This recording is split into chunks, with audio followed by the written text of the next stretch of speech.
Olá, amados, a paz de Yahushua. Então vamos aqui dar continuidade, né, à leitura aqui do texto, né? Agora a gente vai ler sobre o Valentim gnóstico, né? Que este livro de Valentim é um livro gnóstico, né? Isso é fato. Então, só ajeitar aqui. Peraí, deixa eu botar aqui certinho.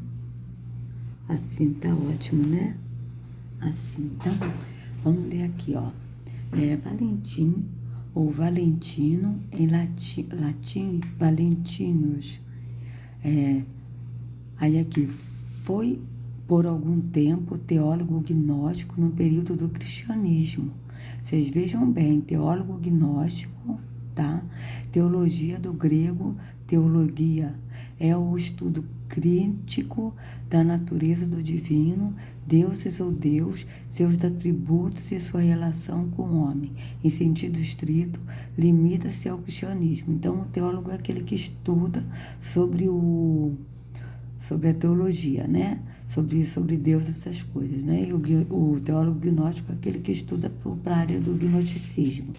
Aí aqui, ó, do cristianismo primitivo de maior sucesso. De acordo com Tertuliano, Valentim foi candidato a bispo e iniciou seu grupo quando outro candidato foi eleito. Foi muito influente na comunidade cristã. Apesar de seus trabalhos e ideais terem sido considerados como apostasia por volta de 175, mas nunca foi considerado herético. Foi, até a sua morte, um membro respeitado na sua comunidade. Valentim produziu uma grande variedade de obras literárias, mas apenas fragmentos sobreviveram. A maioria na forma de citações nas obras de seus oponentes, mas não o suficiente para reconstruir seu sistema, exceto em grandes linhas.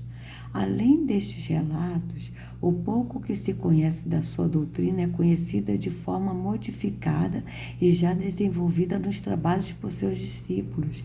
Ele ensinou que existem 3 tipos de pessoas: as espirituais, as físicas e as materiais, e que apenas aquelas com a natureza espiritual, seus próprios seguidores, receberiam a gnosis, conhecimento, que os permitiria retornar ao divino, pleroma.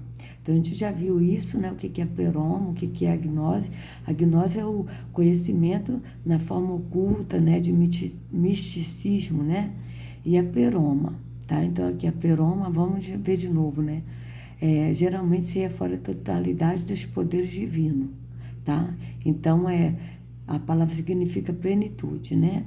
Enquanto aqueles com a natureza psíquica, os demais cristãos, obteriam uma forma inferior de salvação, enquanto os de natureza material, pagãos e judeus, estavam condenados a perecer. O texto tratado Tripartite é um dos textos atribuídos aos seguidores de Valentim e que expõe essa divisão da humanidade.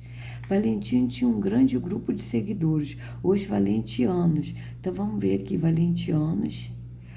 O valentianismo foi um movimento gnóstico que foi fundado por Valentim no século II. O valentinianismo foi um dos principais movimentos gnósticos. Sua influência foi muito difundida, não apenas dentro de Roma, mas também no Egito, através da Ásia Menor e Síria, e a leste e noroeste da África, tá? Posteriormente, eles se dividiram em 2 ramos, um oriental e outro ocidental, ou italiano. Os marcosianos pertencem ao ramo ocidental. Tá? Então, aqui. Segundo Epifânio, Valentim nasceu em Frebones, no delta do Nilo, e foi educado na Alexandrina, uma metrópole importante no início do cristianismo. É possível que lá ele tenha ouvido o filósofo cristão Basílides, e certamente se tornou fluente na filosofia helenista médio platônico e na cultura dos judeus helenizados, como grande alegorista e filósofo judeu da Alexandrina, Filon, Clemente de Alexandrina, relata que os seguidores de Valentim alegavam que ele fora aluno de Teudas, um pupilo de Paulo. Valentim dizia que Teudas o havia contado a sabedoria secreta que Paulo ensinara apenas ao seu círculo interno, referido publicamente quando ele falava sobre seu encontro visionário com o Cristo ressuscitado. Aí aqui, veja Romanos 16, 15, tá? Aí aqui 1 Coríntios 2, 7, 2 Coríntios 12, 2, 4 e Atos 9, de 9 a 10. Vocês vejam que eles usam esses textos da Bíblia para dar a versão dele gnóstica, né? Então a gente vê isso bem claro, tá? Então, aqui, ó, em que ele teria recebido este conhecimento secreto diretamente dele. Estes ensinamentos esotéricos estavam em declínio em Roma após a segunda metade do século II. Então, aqui, esotéricos, ó. Esoterismo é o nome genérico que evidencia um conjunto de tradições e interpretações filosóficas das doutrinas e religiões, ou mesmo das fraternidades iniciáticas, que buscam transmitir um rol acerca de determinados assuntos que dizem respeito ao aspecto da natureza da vida que estão, tá? Vamos ver aqui. Cadê? Sutilmente ocultos. No sentido popular do termo, é a percepção de que transmite um conhecimento enigmático ou incomum, sempre com vetor oculto. Segundo alguns, o esoterismo é um termo para as doutrinas cujo princípio e conhecimentos não podem ou não devem ser vulgarizados, sendo comunicados a um restrito número de partidários adeptos. Então, vou deixar aqui para vocês lerem também, tá? Quem quiser se inteirar nesse assunto, para não serem enganados, tá, amados? A gente tem que entender o seguinte, a gente tem que entender essas coisas, não é para a gente praticar, mas é no sentido da gente não ser enganados, tá? Então, peraí. Então, aqui, ó. Estes ensinamentos esotéricos estavam em declínio em Roma após a segunda metade do século II. Valentim ensinou o primeiro em Alexandria e foi para Roma por volta de 136, durante o pontificado do Papa Higino, e lá permaneceu até o pontificado do Papa Aniceto. Em sua obra contra os valentianos, Tertuliano diz: Valentim esperava se tornar bispo, pois ele era um homem habilidoso, tanto no intelecto quanto na eloquência, indignado, porém, que um outro obteve a honra por causa de uma reivindicação que um confessor havia lhe feito. Ele deixou a igreja de fé verdadeira, assim como outros espíritos incansáveis que, quando atribulados pela ambição, são finalmente inflamados pelo desejo de vingança. Ele se aplicou com todas as suas forças em exterminar a verdade. Encontrando a pista de uma certa opinião antiga, ele trilhou um caminho para assim como a sutileza de uma serpente. De acordo com a tradição relatada no final do século IV por Epifânio, ele se retirou para Chipre, onde continuou a ensinar, a atrair seguidores. Ele morreu provavelmente por volta de 160 ou 161. Enquanto estava vivo, Valentim tinha muitos discípulos e seu sistema era o mais difundido entre todas as formas de gnosticismo. Embora, como Tertuliano indicou, ele se desenvolveu em diversas versões, em todas reconhecendo a dependência dele.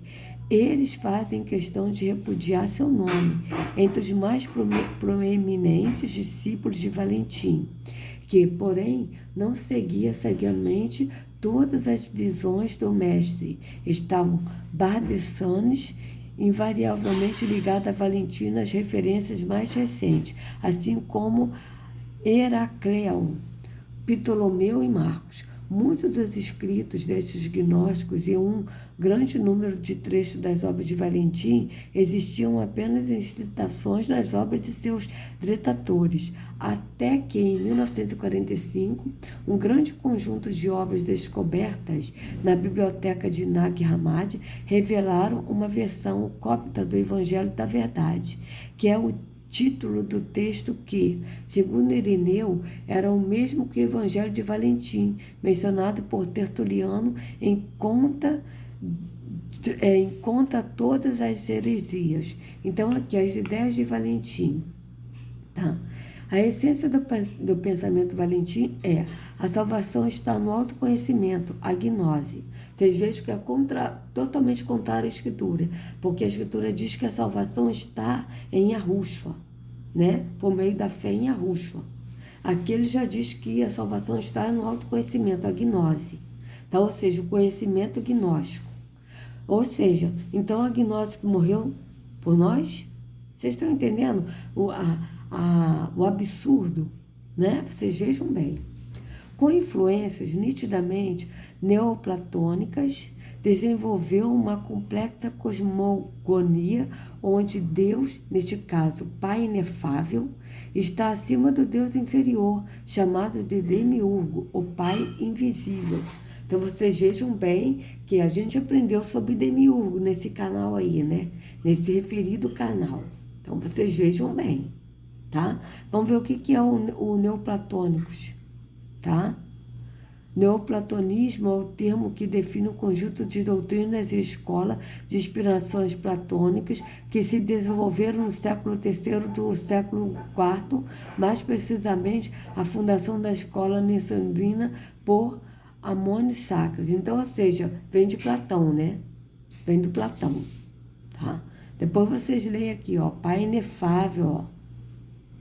Em muitos sistemas gnósticos, o Ser Supremo é conhecido como Nômade, ou Uno, ou Absoluto, Aion, Télios, Bitos, Proaxê, antes do início.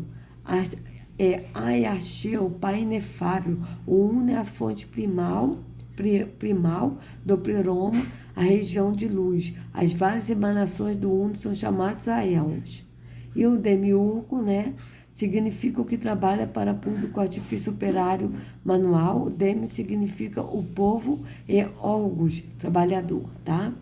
Este inefável, segundo os gnósticos, é apresentado como um ente amórfico, sendo a combinação andrógena do mente ou nous, e pensamento, ou enóia ou hipnóia. A mente é o princípio masculino e o pensamento é o princípio feminino. Na versão valentiana, o princípio masculino é chamado de Demiurgo e o feminino de Sofia. Então vocês vejam que a gente aprendeu a falar de Demiurgo, Sofia, Psofia, tá? Sofia é um conceito presente na religião e filosofia helenística, tá? Platonismo, gnosticismo, cristianismo ortodoxo, cristianismo esotérico e no cristianismo místico. Significa literalmente que detém a sabedoria. Então, na tradição gnóstica, Sofia é uma figura feminina. Então, vocês vejam bem, né? O inefável delegou ao Demiurgo o poder criador para que pudesse separar a luz das trevas. Já Sofia tem a gnose, que o Demiurgo não possui. Em resumo, Demiurgo criou a matéria e Sofia o espírito. O pleroma seria o grande palco desse jogo cósmico. O Demiurgo, com ciúmes de Sofia, tenta subjugá-la e torná-la a gnose, mas Sofia cria pleroma e foge para lá, na esperança de salvar os seus filhos, os espíritos, do jugo da matéria. Envia uma parte da gnose chamada Cristo, tá? Jesus Cristo, na visão gnóstica, é o ente que guia os seres para o abrigo da pleroma, fugindo da escravidão da matéria através da reencarnação. Lembra um pouco a visão budista da libertação da matéria. Então, vocês vejam, tá? Que foge totalmente do que está na Escritura, né? Então, vocês vejam bem. E esses evangelhos gnósticos, tá? Que a gente vê por aí, foge totalmente da Escritura, tá? Então, a gente vê isso claramente. Então, amados, eu vou fazer o seguinte. Agora, vamos ver aqui um vídeo sobre a gnose, a cabala e o Cristo interno, tá? Do canal Segredos Subliminares, tá? Então, vamos ver, ele publicou aí esse vídeo dia 29 de abril desse ano, de 2020. Então, vamos ver aqui o que se trata esse vídeo. Eu já assisti esse vídeo, tá? É um vídeo muito interessante, muito importante e de uma explicação maravilhosa, tá? Então vamos colocar aqui.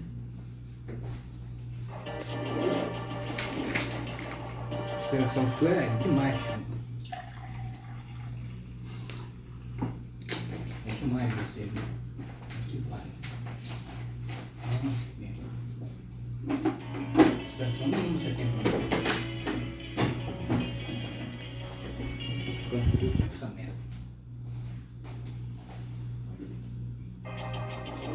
Gente, não reparem não, tá? Eu sou a única que está em Arusha, da minha família. Então é difícil gravar um vídeo, é muito difícil. Só o pai sabe como é difícil. Então vamos aqui continuar.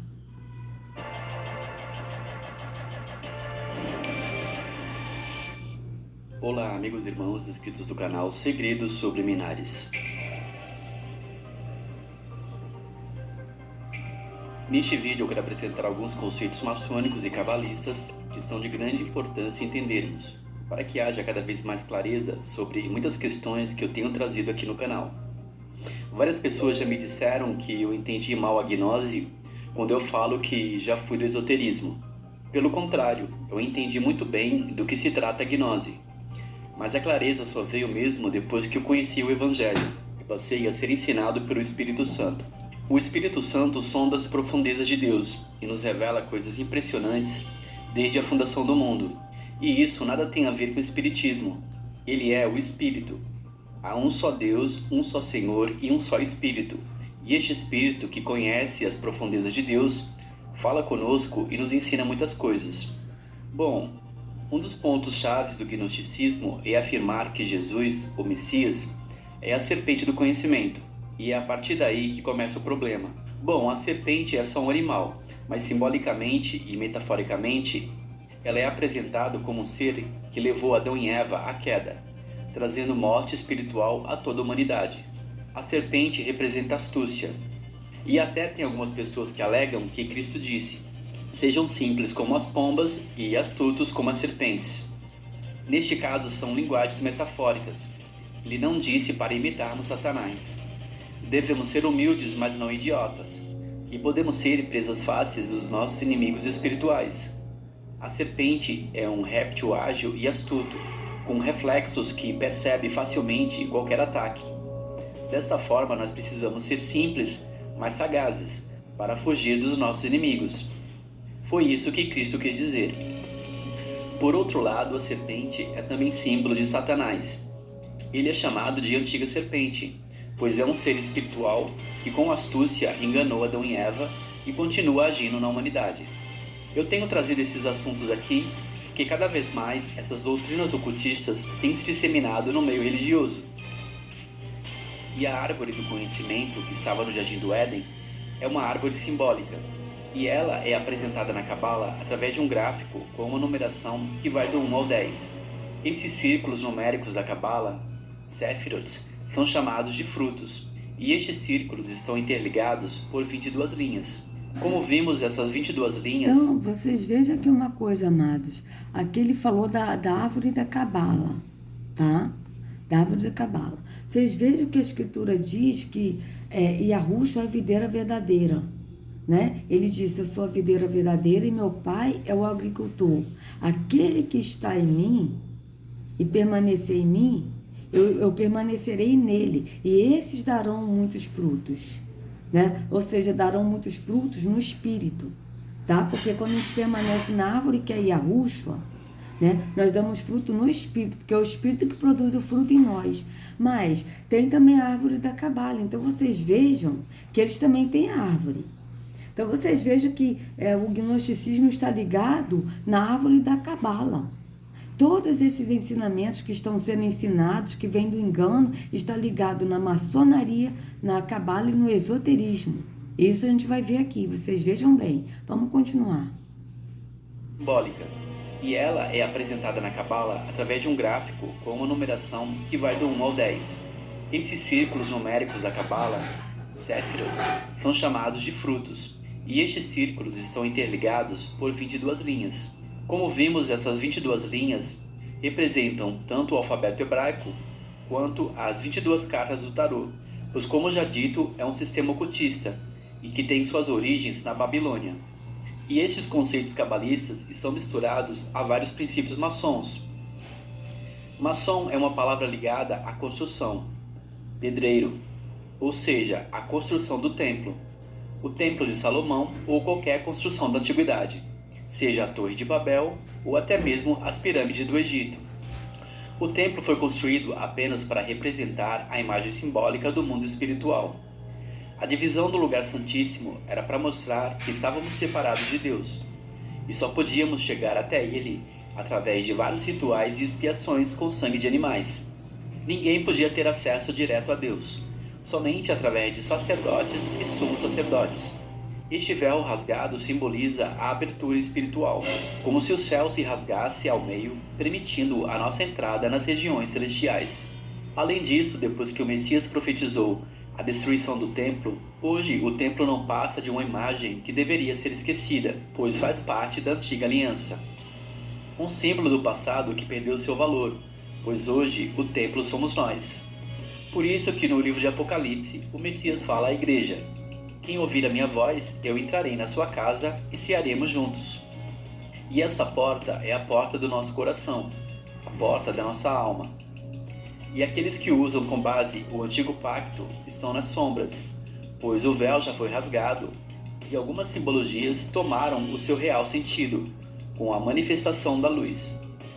Como diz em Isaías, o povo que andava em trevas viu uma grande luz, se referindo ao nascimento do Messias. Inclusive, o engano da maçonaria é desprezar que a pedra fundamental é o Messias, lançando outro fundamento para a vida espiritual. Eles falam de 33 iniciações, relativas às 33 vértebras que temos na coluna. Considere a sua coluna vertebral como um pilar da construção de um templo, onde Cristo completou a sua obra aos 33 anos de idade. A palavra revela que os antigos construtores rejeitaram uma pedra fundamental, a pedra de esquina, ou seja, eles rejeitaram ao Messias. Então, quais são os princípios maçons? Princípios do gnosticismo, ocultismo e cabala. Este princípio é a serpente do conhecimento e da sabedoria. Segundo a teoria ocultista, a serpente jaz na parte mais baixa da árvore da cabala, ou na simbologia dos chakras, no primeiro chakra relativo à terra. E isso não é por acaso, já que na Bíblia revela que a serpente se arrasta no pó da terra.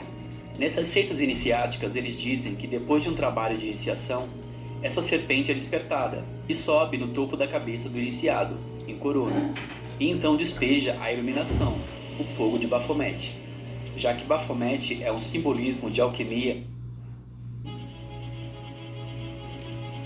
Gente, eu assisti esse vídeo, mas tá dando anúncio de novo. Bora? É um simbolismo de alquimia para despertar o fogo de Kundalini. E essa serpente é equivocadamente chamada de Cristo interno. Para entender por que o gnosticismo afirma que Cristo é serpente, é necessário se fazer um estudo mais profundo, mas resumidamente, a passagem que Moisés faz a serpente de metal. No deserto, as pessoas eram picadas por serpentes e morriam. Então Deus mandou fazer a serpente para que eles fossem curados. A serpente se tornou até um símbolo da medicina e da saúde hoje em dia. Eles usam também a passagem que Cristo diz: como Moisés ergueu a serpente de metal no deserto, eu também serei erguido e atrairei a todos para mim. Cristo usou isso como uma metáfora, pois ele se tornou um símbolo de maldição. Pois na Torá está escrito: maldito quem for pregado no madeiro. Assim, Cristo nos resgatou da maldição, se fazendo maldito em nosso lugar, para que hoje, olhando para ele, fôssemos salvos, curados e atraídos para a salvação.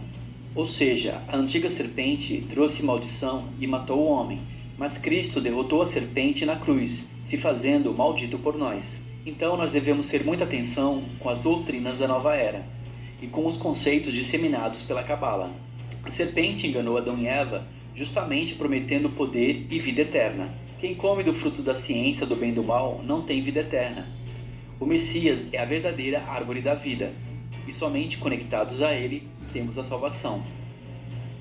Essa serpente que, segundo o esoterismo, jaz no primeiro chakra e que, através de iniciações, despertamos o poder, é o engano maligno de Satanás.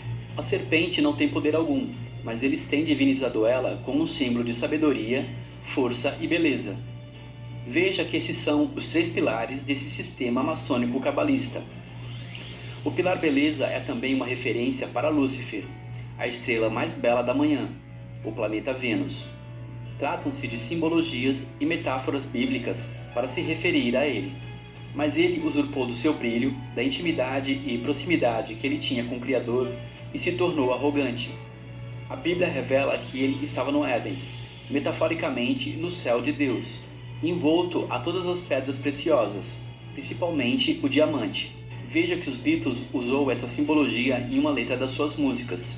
Lucy in the skies with a diamond. Lúcifer está no céu com diamantes. Grande parte dos ocultistas iniciados de hoje em dia introduzem mensagens subliminares em suas obras, como as letras de Raul Seixas e outros artistas satanistas. Na música Like a Prayer, como uma oração, Madonna invoca Satanás à meia-noite, e muitos artistas da atualidade estão introduzindo mensagens ocultas nas suas obras. Alguns argumentam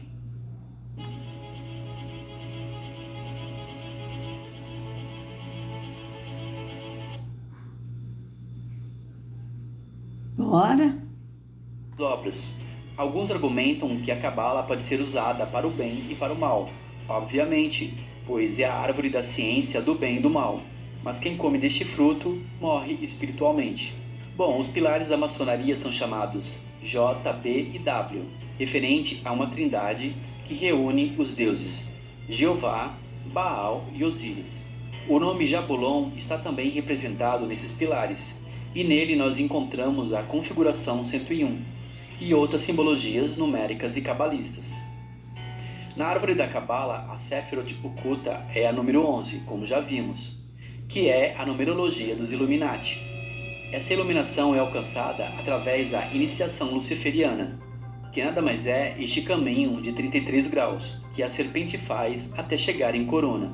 Veja que os faraós tinham imagens de serpente em suas coroas, pois eles trabalhavam com princípios maçônicos e de magia. A serpente é um símbolo de alta magia. Pitya, ou pitonisa, serpente, vem da serpente Piton. Elas eram sacerdotisas do templo de Apolo, em Delfos, na Grécia.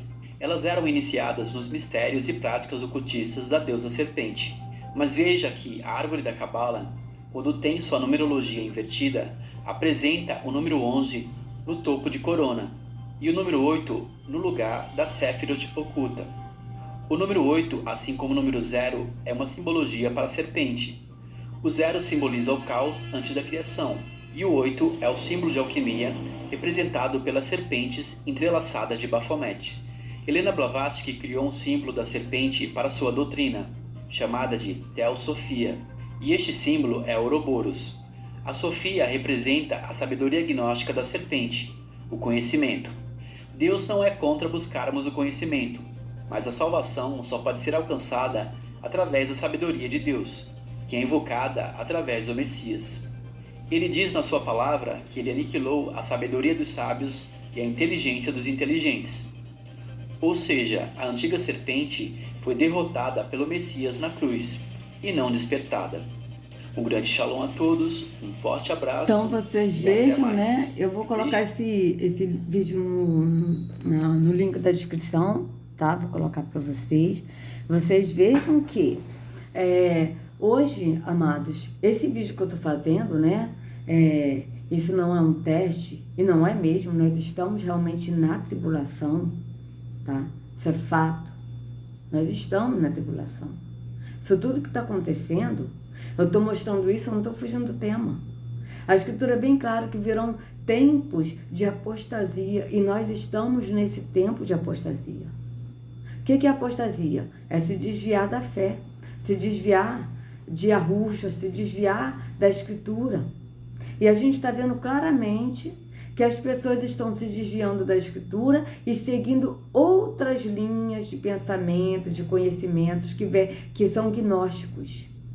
Então a gente vê isso claramente. Inclusive, deixa eu só ler aqui para vocês uma coisa aqui que um irmão botou, esse irmão que eu tô lendo aqui o post dele, tá? Deixa eu colocar aqui, ó.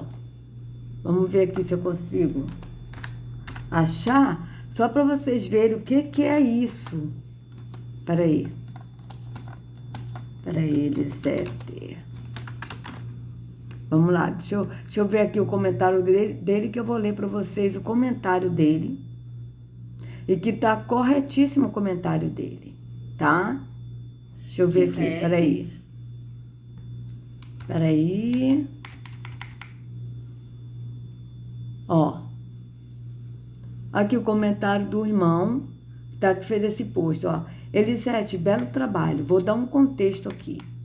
O tal propagador do terror leu em live uma vez o apócrifo Evangelho de Valentino, tá? Esse Evangelho de Valentino ele botou entre aspas, porque não é o nome do apócrifo. Veja bem. O nome verdadeiro desse livro se chama Livro de Pit Sofia. Vocês vejam que Pit Sofia, que a gente aprendeu, Demiurgo, Sofia, vem tudo de ensinamentos gnósticos. Então a gente está vendo que essa apostasia já saiu da escritura, já saiu do caminho de Yahusha, está indo no caminho de Satanás, que é gnosticismo, miticismo, ocultismo, esoterismo, cabala. Vocês vejam bem, tá? Aonde está indo isso? Ó? Os mistérios de Jesus, de autoria desconhecidas, mas estudiosos acreditaram a autoria a Valentino. Então, no Apócrifo volume 1, colocaram como Evangelho de Valentino. Esse livro é considerado a Bíblia dos gnósticos. Vocês vejam bem, tá? Sim, ele ensinou ao povo de Yahusha conhecimentos tirados da Bíblia dos gnósticos. Ah? E o povo hipnotizado aplaudindo, achando o máximo. Minha preocupação é com essas pessoas. Para cada 10 que despertam, 50 novas pessoas são hipnotizadas. Não importa de onde vem a fonte, desde que ele possa provar a narrativa dele. Verdade? Verdade. Tudo isso se escondendo no nome de Yahusha. Então, amados, isso é apostasia. Ele se desviou da verdade, pega a Bíblia como sistema religioso, pega a Bíblia para poder dar a base herética dele, tá? Eu não estou chamando ele de herético, mas estou falando da base, estou falando do conhecimento dele que é herético. É bom a pessoa entender isso, que as pessoas estão tão hipnotizadas que as pessoas não entendem o que eu estou falando. Eu não estou chamando ninguém de herético, eu estou falando que a base que ele está dando é uma base herética. É diferente, tá? Ensinamentos de doutrina de demônios, não são nem doutrinas de homens, mas são doutrinas de demônios, doutrinas de Satanás, do trono de Satanás. Tá? Que está envolvido gnosticismo, esoterismo, ocultismo, miticismo, cabala, maçonaria, está tudo envolvido nisso. Tá? E as pessoas estão dormindo e ele usando o nome de Yahusha. Está simplesmente usando o nome de Yahusha de Yahweh para poder conseguir pessoas para ele. Amado, está na hora do povo acordar. Nós estamos, nos últimos dias, nós estamos na tribulação, tempo de apostasia. Se apostatarão da fé, estão se apostando da fé. Pessoas pregando, usando o nome Yahweh, o nome Yahusha, mas estão totalmente fora de Yahweh e de Yahusha, só estão usando o nome deles como objeto. Isso é muito sério, tá? Isso é muito sério. E as pessoas estão dormindo, seguindo esses ensinamentos, longe da verdade, longe de Yahusha, porque Yahusha não está em mentira, Yahusha não está em cabala, Yahusha não está em esoterismo, não está em maçonaria, não está em religiões e seita, não está em nada disso. Então, amados, é tempo de pesquisar. Aproveite agora, enquanto vocês têm internet. Pesquisa para não ser enganados. Porque o meu intuito aqui não é denegrir a imagem de ninguém, tá? Eu não preciso disso. Porque pelo testemunho se mostra quem é quem. O meu testemunho vai mostrar quem eu sou. O testemunho de cada um vai mostrar quem é. Então, cada um vai se revelar. Eu não preciso revelar ninguém. O que eu estou revelando é a verdade aqui. São os fatos. E isto está acontecendo. Nós estamos na tribulação. Então, eu não estou fugindo do texto nenhum. Eu estou mostrando o que está acontecendo, que isso está acontecendo. A apostasia está aí. Se desviando da fé. Negando Yahushua, negando o sacrifício de Yahushua, só está sendo usado o nome de Yahushua e o nome de Yahu para benefício próprio. Então, amados, está na hora de acordar dessa hipnose. Está na hora. Porque Yahushua está vindo. E nós estamos nos últimos tempos e nós estamos sim na tribulação e isso tudo está acontecendo. E a gente vai ler isso em 2 Tessalonicenses 2. Tá? Que a gente vai ler Timóteo, vamos ler Tessalonicenses 1 e 2, vamos ler o livro de Daniel, vamos ler Apocalipse. Eu quero ler esses livros todos com vocês. Mas antes eu estou mostrando isso para vocês verem o engano que vocês estão. Então está na hora do povo acordar. Está na hora. Né? Já passou da hora. E aí aqui está a minha resposta que eu dei para o irmão.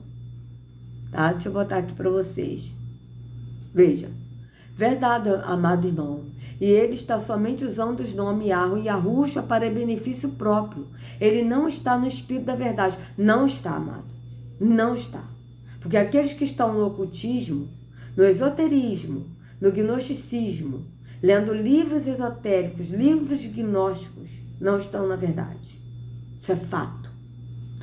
Está no engano e sabendo o que está fazendo, porque ele sabe o que ele está fazendo.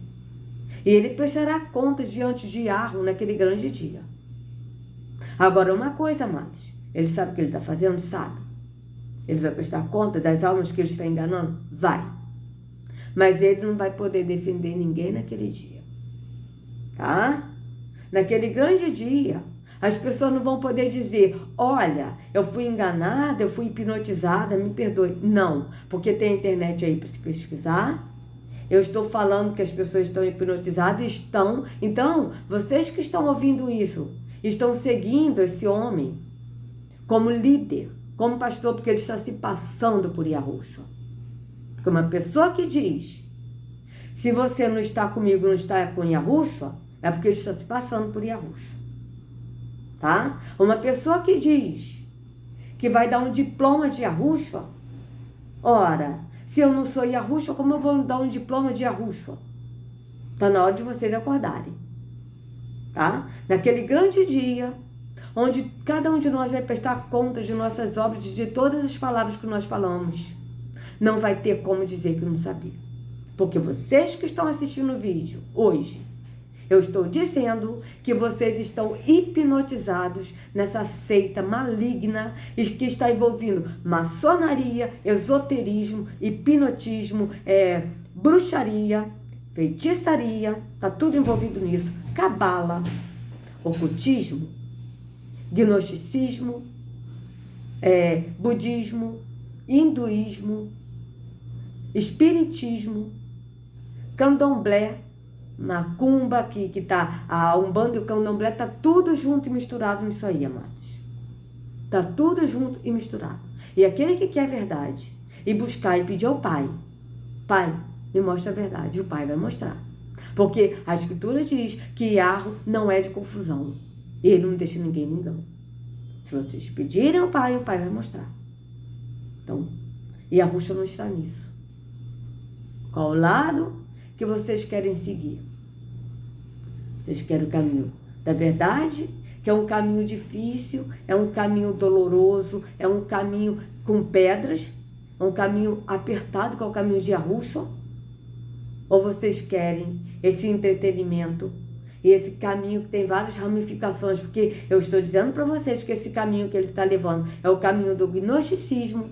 Vocês vejam quantas ramificações: gnose, ocultismo, espiritismo, hinduísmo, budismo, esoterismo, tá?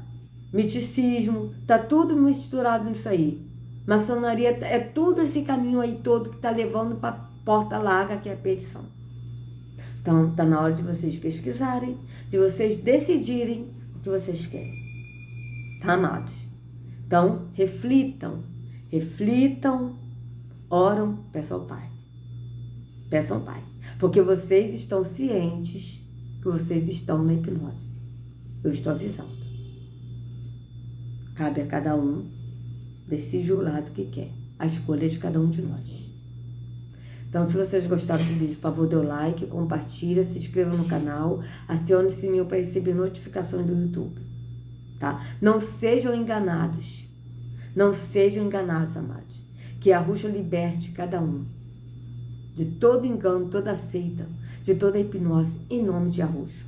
Não sigam a homens, sigam ao único pastor, que é Arruxo.